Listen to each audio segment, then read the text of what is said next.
महाराष्ट्राचं मानसिक संतुलन बिघडतंय का असा प्रश्न पडावा अशा घटना महाराष्ट्रामध्ये घडतायत। मुंबई लोकलमध्ये किरकोळ वादातून प्राध्यापकाच्या हत्येच्या घटनेसोबतच नालासोपाऱ्यामध्ये सुद्धा आईनंच पोटच्या मुलीची हत्या केल्याची घटना समोर आली आहे। दुसरीकडे पुण्यात दागिन्याची मागणी केल्यानं पतीनं पत्नीची हत्या केली आहे। बघूयात। महाराष्ट्राचं मानसिक संतुलन बिघडतंय का?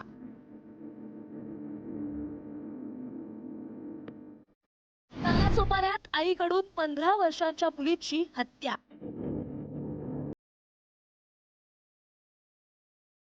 पुण्यात दागिने मागितले म्हणून पतीनं केली पत्नीची हत्या।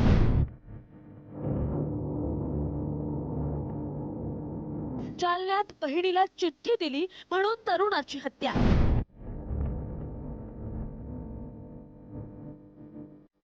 उल्हासनगरमध्ये क्रिकेट मॅच पाहण्यावरून तलवारीने हल्ला। मुंबईत लोकलमध्ये किरकोळ वादातून प्राध्यापकाची हत्या झाल्याची धक्कादायक घटना घडलेली असतानाच अशाच संतापातून घडलेल्या घटनांनी महाराष्ट्र हादरलाय। नालासोपाऱ्यात आईनंच पोटच्या 15 वर्षीय मुलीची निर्घृण हत्या केल्याची घटना समोर आली आहे। संतोष भुवन परिसरात विद्या विकास मंडळ चाळ परिसरात हा प्रकार घडलाय। अंबिका प्रजापती या मुलीला मारहाण करताना आरोपी आई कुमकुम प्रजापती हिने रागाच्या भरात आपल्या पोटच्या मुलीचा थेट गळा चिरला। या घटनेनंतर परिसरात एकच खळबळ उडाली। पोलिसांनी आरोपी आईला ताब्यात घेतलं असून आईनं एवढं टोकाचं पाऊल का उचललं याचा तपास आता करण्यात येतोय। कुछ ऐसे प्राथमिक इन्फॉर्मेशन ऐसे मिल रही है कि बड़ी बेटी छोटा अपने जो 4 भाई बहन हैं उनको मारती थी और माँ का उसको अपोज था। ये बीपीएल पॉपुलेशन है, बीपीएल लोग हैं, तो गुस्से में आकर उसने किया है। पुण्यात वाडेबोल्हाई भागात पतीनं दागिन्यांवरून झालेल्या वादातून पत्नीची निर्घृण हत्या केल्याची घटना घडली। शैलेंद्र भटकर या आरोपीनं पत्नी नम्रताला भेटण्यासाठी बोलावून घेतलं होतं। यावेळी दोघांमध्ये सोन्याच्या दागिन्यांच्या मागणीवरून वाद झाला। वादाच्या भरात शैलेंद्रने नम्रता हिच्या गळ्यावर आणि चेहऱ्यावर चाकूनं सपासप वार केले। या हल्ल्यात गंभीर जखमी झालेल्या नम्रता यांचा उपचारापूर्वीच मृत्यू झाला। लोणीकंद पोलिसांनी शैलेंद्र भटकरला ताब्यात घेतलं असून हा प्रकार का घडला याचा शोध आता घेण्यात येतोय। उल्हासनगर कॅम्प 4 मधील सुभाष टेकडी परिसरात क्रिकेट टुर्नामेंट पाहण्यावरून झालेल्या वादाचं रूपांतर थेट जीवघेण्या हल्ल्यात झालं। यावेळी तलवारीनं केलेल्या हल्ल्यात रोहित नावाचा तरुण गंभीर जखमी झालाय। त्याच्यावर मध्यवर्ती रुग्णालयात उपचार सुरू आहेत। जखमी झालेला रोहित क्रिकेट टुर्नामेंट पाहण्यासाठी आला होता। त्यावेळी आरोपी सुमित आणि रोहित यांच्यात वाद झाला। रोहितचा भाऊ आणि मित्रांनी मध्यस्थी करत हा वाद मिटवला। त्यानंतर रात्री 8:30च्या सुमारास रोहित पुन्हा क्रिकेट सामना पाहण्यासाठी आला असता सुमितने आपल्या मित्रांसह रोहितवर थेट तलवारीनं हल्ला केला। या हल्ल्यात रोहित गंभीर जखमी झाला। त्याला तातडीनं मध्यवर्ती रुग्णालयात दाखल करण्यात आलंय। विठ्ठलवाडी पोलीस ठाण्यात सुमित आणि त्याच्या मित्रांविरोधात गुन्हा दाखल करण्यात आलाय। सुमित आणि त्याचे साथीदार सध्या फरार आहेत। तिकडे आम्ही सॉरी विरी बोललो तर बोललो भाऊ जाऊन दे, बोललो माय काय भाऊ का चुकी आहे मला माफ कर, त्या जाऊन मग माझा भाऊ घरी गेला। घरी गेल्यानंतर 8:30 वाजता माझा भाऊ काहीतरी आला। 10-15 जण तर होते। तलवारी डायरेक्ट आणि एवढं मारलं तो तिकडे पडला आणि सोडून पाहिलेलं आहे ते लोक आणि आम्ही मग बघितलं तर मी लगेच हॉस्पिटलला त्याला घेऊन आलो। जालन्यात पोटात चाकू भोसकून 18 वर्षीय तरुणाचा खून झाल्याची धक्कादायक घटना घडली। अंबड तालुक्यातील पारनेर फाटा परिसरातील या घटनेमुळे एकच खळबळ उडाली आहे। पवन संतोष बोराटे असं मृत तरुणाचं नाव आहे, तर राहुल खरे असं हल्लेखोर तरुणाचं नाव आहे।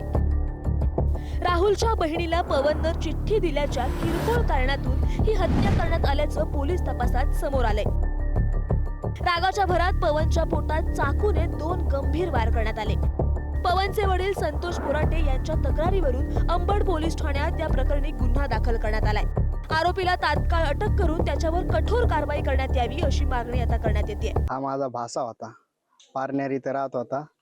यांना 5 ते 6 जणांनी यांना ठार केलाय।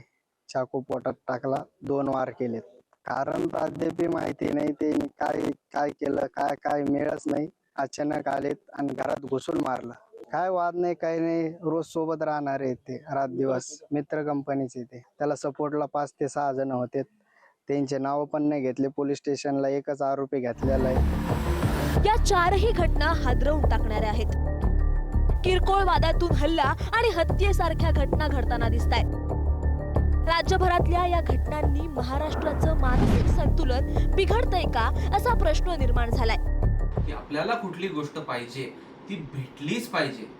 नाही भेटली तरी आपण रिलॅक्स राहू शकतो, तरी आपण त्यासाठी पेशन्स ठेवू शकतो, त्यासाठी आपण थोडंसं दीर्घकालीन थांबू शकतो. आणि नाही पण भेटली तर आपण स्वतःला समजू शकतो.